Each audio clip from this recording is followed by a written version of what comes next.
Hello, everyone, and welcome to another episode of From Sad Pick Me Girl to Alchemist. My name is Denise, and this is episode 2. And in episode 1, I introduced why I created the podcast, and I'd like to preface by reminding everyone that podcasts truly saved my life. They introduced me to a world that I had not much familiarity with, that I had delved into a little bit, but didn't know too much about. And that was the world of spirituality and just understanding that we're all here with a purpose. And so that purpose has helped me crawl out of the depression hole that I had been living in for really my entire life. So in this episode, I really want to talk about how healing was not linear for me. There was no quick fix. There was no one particular method that worked. And it really took trial and error for me to get to where I am now. And as I'd mentioned in my first episode, I was married. I dove into dating right away, and I was met with lesson after lesson, and it just really opened my eyes to the fact that I had to make a change within myself or I was not going to live a life that I wanted to live. And I was just so sick of my own shit. That was really it. And I was looking for a quick fix. I was looking for anything to just be like, to promise me that I was going to be better. And there were so many things out there. And that's one of the things that I want to emphasize, that I am not this person that's sitting here being like, this is the one way that you're going to heal. My whole purpose is helping you find out what is going to help you ultimately. And if that doesn't make sense, it's really I believe there is no one size fits all, and that it really does take us figuring out and listening to ourselves. And we're just fed with so many promises these days, like take this 8-week course and you'll manifest the love of your life, or take this 7-week course and you will learn to love yourself, and yada, yada, yada. You hear it. I just made that stuff up off the top of my head, but ultimately you get the point. There are so many false promises fed to us that are marketing tactics. And that's why I really go against the grain. For better or for worse, I don't follow those tactics, because I think that as long as I put myself out there, I will reach the right people. And ultimately, the people I want to reach are the women that are struggling in relationships, wondering why the hell can I not find the love that I crave so deeply? So that was me. I've been there, and here I am in my, I want to say, first full month, maybe, not talking to a single man, not entertaining a single man, not doing any of the things that I would do before, just because I wanted some sort of validation. So I want to start with when I got divorced. I immediately dove into the dating pool, and I will go back and say, yes, in my childhood, I was modeled narcissistic tendencies from my father, and he was abusive to my mother. I had to juggle me exhibiting some of the traits that I didn't like from my father, as well as some of the submissive traits that my mother exhibited. So it was really my entire life finding but a balance between being this, I want to say, narcissistic individual, but I exhibited some of those traits that my narcissistic, or whatever you want to call him, father had, and then some of the more like bend over backwards for people that don't treat you well of my mother. And that was my entire life. So when I was married, I got married, as I mentioned again in episode 1, I decided that I didn't want to be married anymore, and I dove immediately into dating, and I was met with it was like a slap in the face. I was not prepared. I thought that it was a different world from, this was in 2022, and I had been with a partner since 2013. So a lot changes in 9 years. It was crazy. So I immediately went into dating, and I was met with men with very toxic habits. The first one that I went on dates with and thought I felt strongly about was, later found out he was heavily addicted to cocaine, even though he was relatively successful in the corporate world. It was behaviors I was not familiar with. It was a short stint. We remained in touch for a while, but we could never get along for very long for many reasons. But my first longer relationship was with somebody who was extremely, I want to say, abusive, but he struggled so much. I mean, it was abuse. He was one of those people who, like, my phone would go off and he immediately would say, "Who's that? Who's that?" Or like, "Oh, you're not really going with so and so friend to this place," or, "Oh, you just work out. You just go to the gym for attention." He was one of those. So I didn't know it started quickly, but he started with the love bombing. I didn't even know what love bombing was. This is how naive I was. I mean it. Like, I had no idea. He would bring flowers to the house. He was very kind, and then quickly exhibited the abusive behaviors. But I stayed much longer than I should have in that because I had seen who he was in the very beginning, and I thought, okay, like maybe if I stay, he will become that person again. And as I say it, I sound ridiculous. I'm aware. You're like, that's not how it works. But again, I was so naive. It is insane to me. You would think at whatever age I was at the time, I think 33, I think it doesn't matter. It's just, you would have thought that I'd known better, and I didn't. So I stayed in that dynamic for so long, and I knew it was unhealthy. And I remember at that point, I was still trying to do some self development, and I'd read a book called Untamed where she talks about just connecting with herself and how she believes that ultimately, if we all listened to ourselves, we would be in a better place. And I may be butchering the premise of the book, but that was what I got out of it. So that was my first introduction to a quote unquote higher self. I don't know if she ever used that term. I can't remember. Again, I'm not a huge reader. I'm not going to pretend I am. Podcasts, yes. Reading, not so much.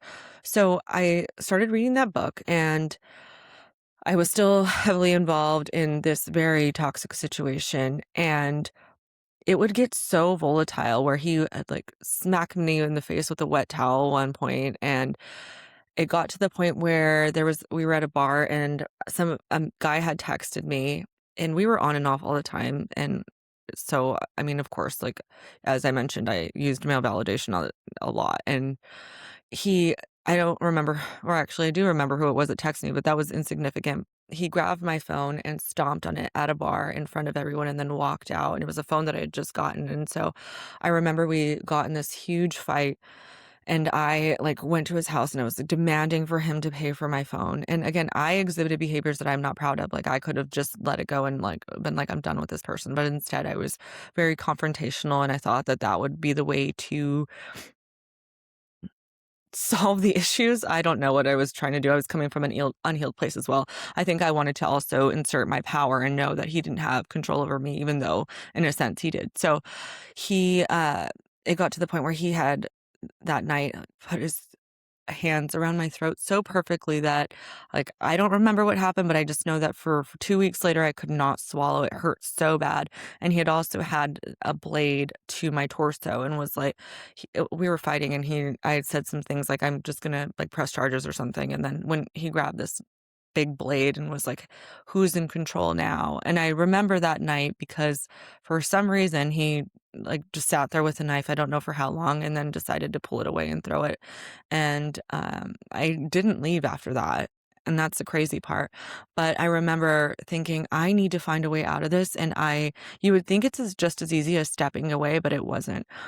And now in speaking it sounds crazy because if somebody else is in that, I'd be like, why don't you just never see this person again? And I wish I would have done that. But again, we can't beat ourselves up. It's all a learning experience. I ended up connecting with a spiritual counselor, and the first session I had with her, he was in my car, and he I was telling her, I need to get out of the relationship that I'm in right now. And he is in my car waiting for the session to be over. I don't remember why he was in my car. I think we were okay at that time. So it wasn't like I was in an immediate threat, but it was insane. So that was the start of my healing journey. The spiritual counselor was the start of it. And it was not a one size fits all. It wasn't a one thing fit or fixes everything situation. I don't know why I went with one size fits all, but still, it wasn't something that it was an immediate result. It took little by little me connecting with spirituality, me understanding what spirit guides were, me understanding how oracle decks worked, and knowing that there is no solution. And that's ultimately why I'm sharing these things, because there wasn't a single moment where I was like, okay, enough is enough. Because the way that I got out of that was by meeting another guy that I was into at my friend's 30th birthday. I met a guy who was a ranch owner in the town that she lives in, and he fit the bill as far as what I liked physically.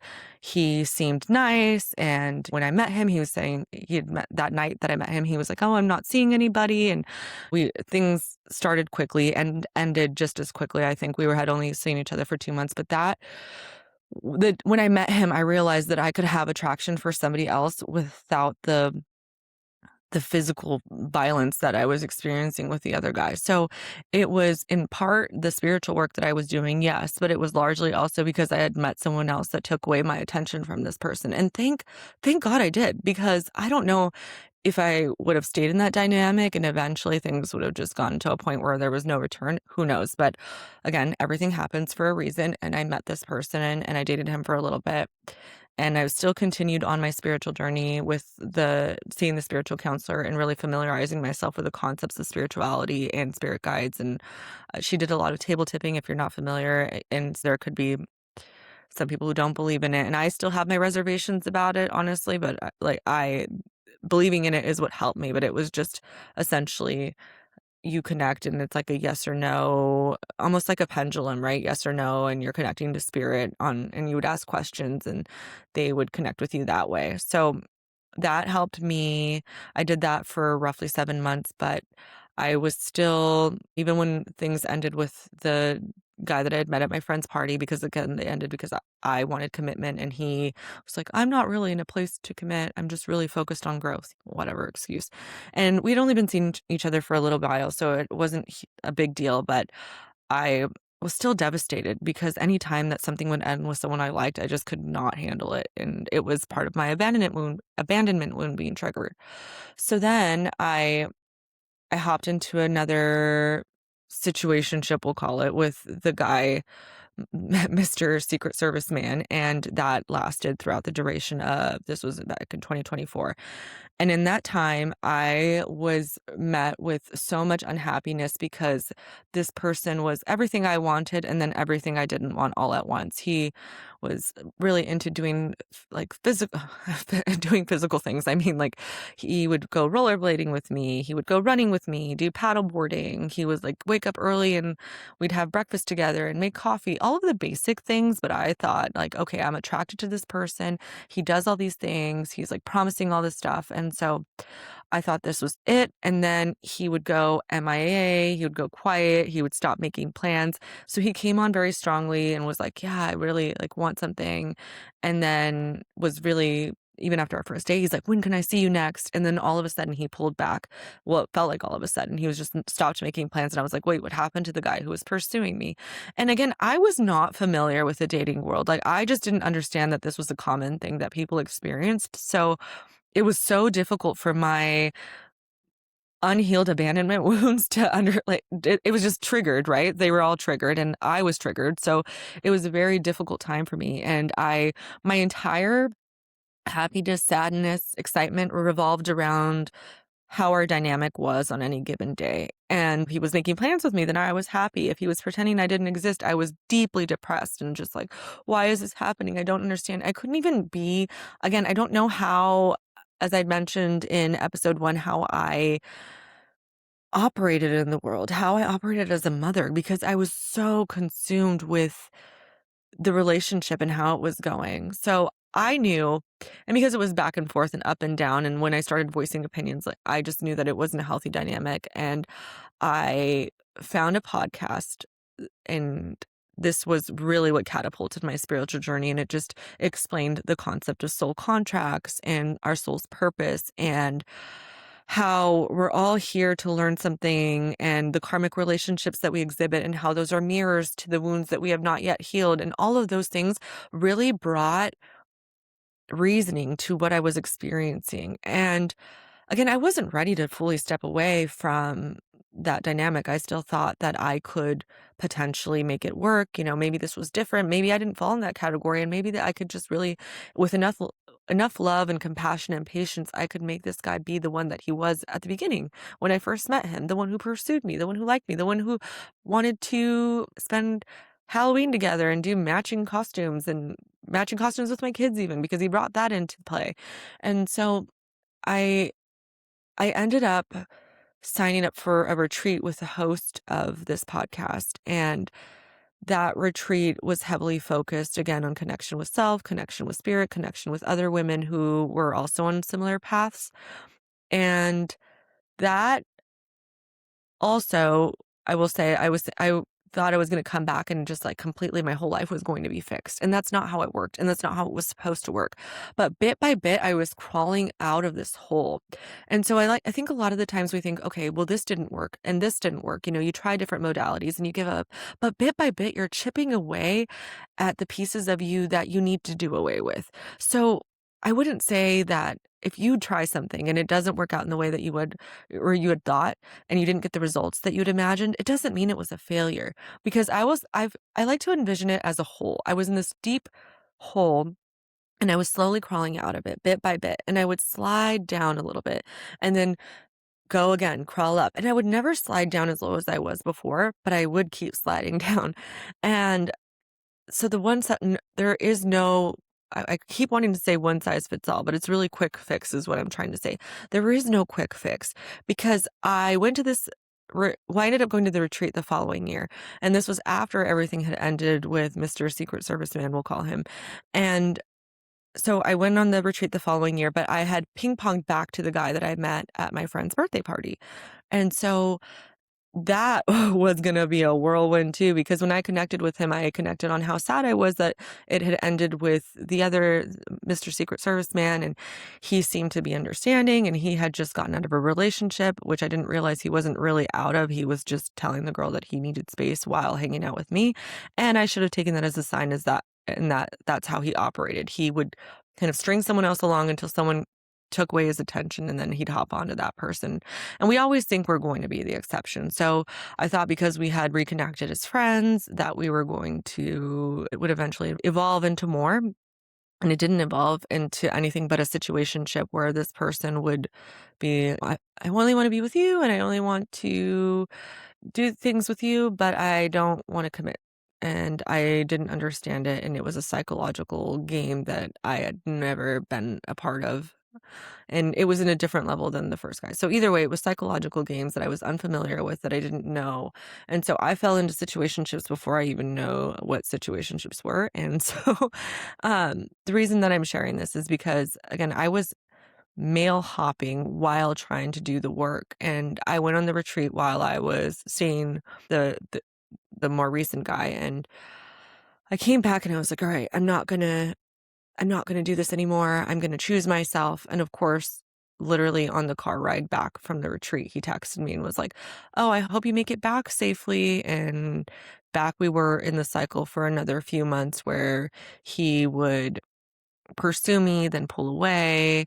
And to this day, I could only assume that he was pulling away for other women, which I would say assuming is wrong because I found many a time that that was there. I mean, there was concrete evidence that that was the case. So I can't sit there like notes from women and, well, one note from a woman in a book. And when I would confront him about it, he had some story, and that was just the way our dynamic played out. And when that finally ended, I was so heartbroken because I thought this person had saw me, and he always played the I know you, and he did know me. He knew how to read my emotions. He knew just what to say when I wanted to pull away, and he also knew just what to do to keep me coming back. So, in a sense, he had me wrapped around his finger, and I always wanted to do more for him, and he would always say, like, "You want me to commit to you," and he wouldn't say this in these terms, but he would essentially say, like, if women want men to commit, they need to do things for men because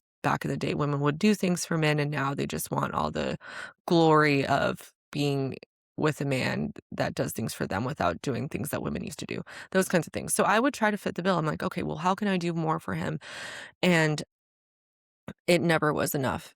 Nothing I did was enough, and so I sat there all the time just wondering, "Okay, well, how can I make this man see me?" And I remember driving to take him chicken soup when I was really sick that day, and I just wanted to be with him and hang out with him, and so I was sick and took him soup because he didn't wanna get sick, and he was like, "Well, don't come if you're sick," and I somehow convinced him that I could go and that I wasn't that sick rather than him come to me, and he was like, "I can't afford to get sick," so that kind of behavior, and so in hindsight, it's really sad that I thought that was what I needed to do to gain someone's commitment, but again, I share this because I was still in my spiritual work when that happened, but when we ended things, it was so bad, and I had acted in such a way that am still so not proud of. Like, the the way that the ending was, again, volatile, and I remember he was looking at me and recording me as I was losing my shit on him, and not in a physical way, I was yelling, and I just said, like, "This whole time you've wanted me to be your secret girlfriend while nobody knows about me, you don't post anything about me." We'd gone to Hawaii together, and he didn't post a single thing. He never followed, and I know this sounds stupid, but it's a tall tale sign, like, he wouldn't follow on Instagram. He didn't want anybody It felt like he didn't want anybody to know about my existence, so finally, I just exploded in that moment, and I let it all out, and he was in his car, and I was on the passenger seat, not inside the passenger seat, but talking to him in a parking lot from the passenger seat, and I remember he was like, just like I don't I don't even wanna get into the exact thing of what he said, but I was so mad that I grabbed this, like, grocery chicken that he bought, and I chucked it so far across the parking lot, and then I finally walked away. And every time I tell the story, I think it's kinda funny because he, like, owned a ranch, and people are like, "Wait, you chucked a chicken, like a real chicken?" No, it was not a real chicken, okay? It was like a grocery store chicken. I would not chuck a real chicken. The chicken would not deserve that. But besides the point, all of this had to come to a head so that I would really learn that I needed to do some serious work, that I never wanted to be that woman that was sitting there screaming in the parking lot at some guy for hiding me for damn near a year from people and treating me like his secret girlfriend. And I don't ever want any other woman to feel the way I did about just begging for somebody to love me, and he would claim that he did, but he was one of the people that, broke me the most. So I, took what I thought was enough time from dating, and then I tried to go back into the dating pool, and then I realized I can't do it. I can't. I really need to understand myself, and so I again kept leaning heavily into spirituality, and I kept consuming content that was uplifting, because what you consume is everything, and surrounding myself with people that were not feeding me the scarcity narrative that love is hard to find or that unhealed men don't exist and all those things. And so slowly I crawled out of that pit, and one day it clicked. One day I realized, you know what? I don't need this attention. And I ended up going on a date. I think this was probably the final moment. I went on a date. I don't know. It was probably a little over a month ago at this point. And the guy was really fun. I would say he was attractive. And so the reason I share this is because my old me would have just loved and soaked up the fact that I had attention, but I went on a fun date. The guy was nice, and he would continue to text me, but it was never with any depth. It wasn't like, "Hey, how are you doing? How's your day?" It was never anything about getting to know me. It was very surface level, and I thought, "I don't want this anymore. I don't want attention that's cheap. I want a quality partner, and what does that take?" So, yes, was it a month ago? Yeah, but I swear it, like, clicked like a light bulb one day, and I was like, "I'm focusing on myself. I'm gonna do my own thing. I am really going to figure out who I am, and I'm going to help other women so that they don't have to go no or so that they know that they don't have to go through all of this for their entire life, that you have the choice to do better, and that you can try different modalities, and it may not work right away. It may take several tries, and you can try different things, and it's never a failure. And even if you're like, you know what, that didn't feel so good, at least you tried it. Because I think we give up and we're like, nothing's going to help me. I've tried X, Y, and Z, and nothing's working. And you know what? It's just, I don't believe it anymore. It's very easy to fall into that, but don't. Because that is when you give up, then you have no shot. You have no shot at a better life.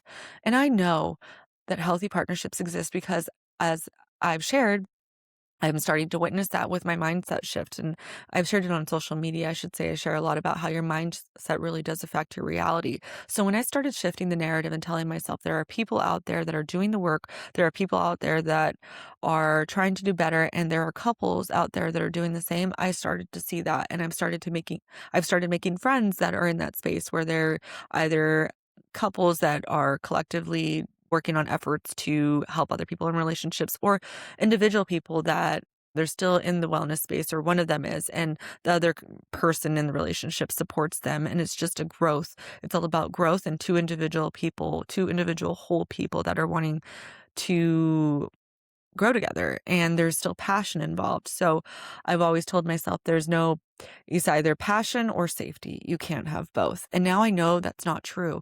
So I'm going to continue to share my stories as I go on this journey because, yes, again, I'm relatively new to the whole being single and not entertaining somebody. And this doesn't mean I'm not open to it, but if I do meet somebody, I want it to be in a space where I'm not searching for them and I'm not depending on them for my happiness. I'm not sitting there waiting on their text. And if they don't text me, I spiral and think, oh my God, it's happening again. Like the world sucks and men suck and that whole dynamic, because that is not the space I want to be in. Our happiness should never depend on one single individual outside of ourselves. It should really just be about us. And yes, of course, there are things that happen that make us sad, and that's part of life. And so this is really just a statement when it comes to relationships. Your happiness should not depend on how much attention you're getting from your partner's mood. And yes, to some extent, I'm sure it affects our moods, but your whole existence shouldn't revolve around it, is what I'm saying. And my existence revolved around men and how they were treating me, even men that I barely knew. If I really liked somebody, it didn't matter if I'd only dated them for a couple weeks. That's how it was. I immediately was like, okay, my entire existence, are they texting me? If I don't hear from them, does that mean they're pulling away? Which leads me to my other point. What's for you will never pass you by. That is one thing I know to be true. So if it's for you, it'll resurface. And of course, you want to call in what's for your best and highest good. And how you do that is by continuing on your path and your purpose and not revolving your life around finding somebody. That's where we go wrong. I think that collectively, a lot of us have revolved our lives around finding a partner. And so you're not seeing healthy relationships because of this, because people are consuming themselves with that goal. If everyone would focus on themselves individually, on what their souls were here to do, then you would encounter your divine counterpart. But we're sitting here with people that are unhealed thinking, okay, I need to find love. And then men are so afraid of being vulnerable, or they have so many options and they're like, whatever, I just like these surface level connections. So really there's so many unhealthy dynamics out there, but there are also really good people out there as well. And that's what I'm learning. So I want to continue to raise the collective by sharing my story of how I went from somebody who revolved her entire existence, her entire happiness around male attention, to who I am now. And I have crawled out of that hole, and I can safely say I'm not going to fall in that pit again. And what that looks like and how that develops remains to be seen, but I'm so excited to share my journey with other women. And again, I want to bring other healers into the space because I do think it's important to try different healing modalities, because I don't think that therapy alone does it for everyone. I know that we live in a society where everyone's like, do therapy, and that's the way to do it. You have to go to therapy and whatnot. I honestly saw so many different therapists and never clicked with a single one. So, and for me, it was spiritual counseling. That's not to say that therapy is wrong. As I've said, I don't believe that you should not go to therapy. I believe that you should listen to yourself and do what makes you feel good and do what makes you feel is helping you rise. And again, maybe therapy was part of me crawling out of the hole, because I did start there. But there is no quick fix. It's a never ending effort, and we should always be aiming to do better. So ultimately, my point of this episode is to share that if you are making an effort to be better, don't be hard on yourself, because you are trying, and that's what sets you apart. There are people out there who try and then give up. And it's okay if you give up and you take a little, I don't know, healing hiatus, but get back on it. Don't let it last too long. Don't let it consume you, because I promise you, we were all meant to experience a fulfilling life. And if you're surrounding yourself with people who are telling you otherwise, it's because they're projecting their fears and insecurities on you. And I encourage you to change your circle, because again, our mindset shifts our reality. And I'm living proof that it happens very quickly. Once I started to master my mindset, my external has shifted exponentially in just these few months. And I want that for everyone. So I am going to keep preaching, and I will see you guys next week. Thank you so much for listening.